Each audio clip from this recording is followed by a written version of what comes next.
BJP ఆధ్వర్యంలో మే 9వ తారీఖు నాడు బాన్స్వాడలో భారీ బహిరంగ సభ ఏర్పాట్ల కోసం మాజీ ఎమ్మెల్యే ఎండాల లక్ష్మీనారాయణ ఆధ్వర్యంలో స్థల పరిశీలన చేయడం జరిగింది. కాగా ఈ సభకి ముఖ్య అతిథిగా కేంద్ర మంత్రి రాజ్నాథ్ సింగ్ హాజరు కానున్నారు.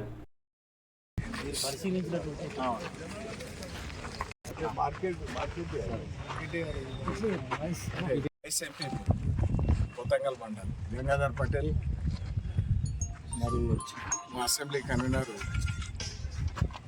గుడిగుట్ల శ్రీనివాస్ అందరికీ సుపరిచితులు. ఇప్పుడే గాయం నుండి కోలుకొని మా లోపాన్ని సవరిస్తున్న గంగారెడ్డి గారు కోనాల, భాస్కర్ రెడ్డి గారు మా పట్టణ నాయకుడు.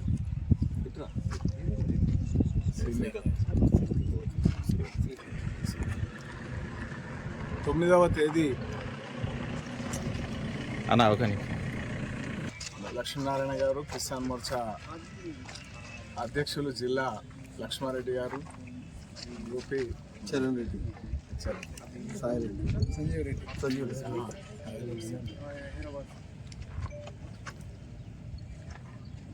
9వ తేదీ గురువారం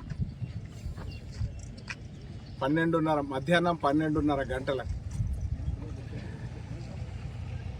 నిట్టనిలుగా సూర్యుడు ఉన్న సమయంలో ఎండను పండు వెన్నెలగా భావించి మరి హృదయాన్ని నిండా నరేంద్ర మోడీని నింపుకున్నటువంటి భారతీయ జనతా పార్టీని సమర్థిస్తున్నటువంటి ప్రజానీకం ఈ బాన్స్వాడలో న్యూ వీక్లీ మార్కెట్ సంబంధించినటువంటి మైదానంలో రాజ్నాథ్ సింగ్ గారు, రక్షణ శాఖ మంత్రి రాజ్నాథ్ సింగ్ గారు వారితో జరిగేటువంటి సభ ఇక్కడ నిర్వహించడం జరుగుతూ ఉన్నది. భారీ బహిరంగ సభ ఇక్కడ నిర్వహించుకోవడం జరుగుతూ ఉన్నది.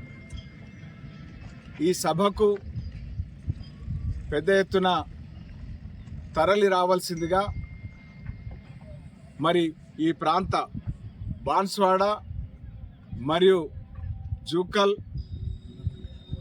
ఎల్లారెడ్డి తదితర నియోజకవర్గాల ప్రజలకు విజ్ఞప్తి చేస్తూ ఉన్నాం.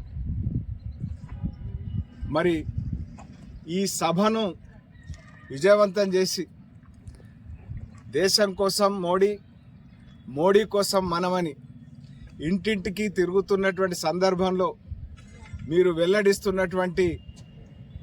మీరు ఇస్తున్నటువంటి ప్రతిస్పందన ఏదైతే ఉందో ఆ ప్రతిస్పందన మరి దానికి కృతజ్ఞతలు తెలియజేస్తూ మీరు అందరూ కదిలి రావాల్సిందిగా విజ్ఞప్తి చేస్తా. మా ప్రభారి గారు అంటే కోఆర్డినేటర్గా, ఈ పార్లమెంట్ కోఆర్డినేటర్గా నేను వ్యవహరిస్తూ ఉన్నాను. ఈ పార్లమెంటు ప్రభారిగా పెద్దల గంగారెడ్డి గారు వ్యవహరిస్తూ ఉన్నారు. వారు కూడా యాడ్ చేస్తారు. రోల్ ఏదైతే ఉందో స్టేట్ వైస్ ప్రెసిడెంట్, ఈ ఎలక్షన్ మేనేజ్మెంట్ కమిటీలో కోఆర్డినేటర్ ప్రభారి, ఈ రకంగా ఎలక్షన్ మేనేజ్మెంట్ కమిటీలో ఆలే భాస్కర్ గారు సహ కోఆర్డినేటర్గా వ్యవహరిస్తారు. ఈ రాష్ట్ర ముఖ్యమంత్రి ప్రజలకు 100 రోజుల్లో ఇస్తామన్న వాగ్దానాలను పక్కన పెట్టి ఓ గాడిద గుడ్డును పట్టుకొని మరి ఎన్నికల తదనంతరం ఈ గాడిద గుడ్డునే మేము ఇచ్చినట్టుగా ఆయన చెప్తున్నట్టుగా గోచరిస్తున్నది. అయ్యా, దేశ ప్రధానమంత్రి 10 సంవత్సరాల కాలంలో ఎప్పుడు ఎవరు ఇవ్వనంత పెద్ద ఎత్తున నిధులు అందించడం జరిగింది. మరి 100 రోజుల్లో మీరు ఇస్తామన్నది మీరు చూపిస్తున్న ఏమిచ్చిందంటే మీరు గాడిద గుడ్డిచ్చినామని ప్రజలకు చూపిస్తున్నట్టుగా ఉంటున్నది. అది మరి మిమ్మల్ని మీరు కించపరుచుకున్నట్టుగా కనపడుతూ ఉన్నది. మీ పరిస్థితి ఏందో అది ప్రజలకు తెలియజేస్తాం. 13వ తారీఖు నాడు జరగబోయేటువంటి ఒక పార్లమెంటు ఎన్నికలు ప్రజలందరూ కూడా 13వ తారీఖు ఎప్పుడు వస్తుంది, ఎప్పుడు భారతీయ జనతా పార్టీ మోడీ గారికి ఓటు ఎప్పుడు వేయాలనేటువంటి ఎదురు చూస్తున్నటువంటి ఒక సందర్భం. దాంట్లోని భాగంగానే ప్రధానమంత్రి నరేంద్ర మోడీ గారు ఈ దేశంలో ప్రధానమంత్రి అయిన తర్వాత మొత్తం ప్రజలందరికీ ఢిల్లీ నుంచి గల్లీ వరకు సంక్షేమ కార్యక్రమాలు ఏర్పాటు చేసి ప్రతి ఒక్కరు కూడా లబ్ధి కార్యక్రమం చేపట్టడం జరిగింది.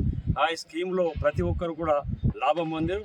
కింది స్థాయిలో ఉన్నటువంటి ప్రజలందరినీ అభివృద్ధి పరచడంలో మరి వారి అందరూ కూడా ఎక్కడ కూడా ఏ రకమైనటువంటి ఇబ్బంది లేకుండా చేయాలనేటువంటి కాన్సెప్ట్తో వారు నిరంతరంగా పనిచేస్తూ ఉన్నారు. మరి ఈ యొక్క ఎలక్షన్లు కూడా ప్రజలందరూ కూడా అప్పీల్ చేస్తూ ఉన్నాం, నరేంద్ర మోడీ గారిని మరోసారి ప్రధానమంత్రి చేయాలని చెప్పేసి, ప్రజలందరూ కూడా ఆశీర్వదించాలని చెప్పేసి ఇక్కడ ఉన్నటువంటి మరి బీబీ పాటిల్ గారిని మరి మద్దతు తెలిపి కమలం గుర్తుపై ఓటు వేయడానికి అందరూ కూడా మరి సమాయత్తం కావాలని చెప్పి దాంట్లో భాగంగానే 9వ తారీఖు నాడు మరి జాతీయ నాయకులు కేంద్ర మంత్రి రాజ్నాథ్ సింగ్ గారు 9వ తారీఖు నాడు యొక్క బాన్స్వాడలోని వీక్లీ బజార్కు రావడానికి నిర్ణయం జరిగింది. దీనికి మేము సైతం ఉన్నాము. ఇక నరేంద్ర మోడీ యొక్క పాలన మరోసారి కావాలనేటువంటి నినాదాన్ని తీసుకొని ప్రజలందరూ కూడా మద్దతుగా వచ్చి ఈ యొక్క బహిరంగ సభను విజయవంతం చేయాలని చెప్పేసి, మరి రాబోయేటువంటి కాలంలో మరోసారి ప్రధానమంత్రి నరేంద్ర మోడీ చేయాలని చెప్పేసి అందరూ కూడా పేరున విజ్ఞప్తి చేస్తాము.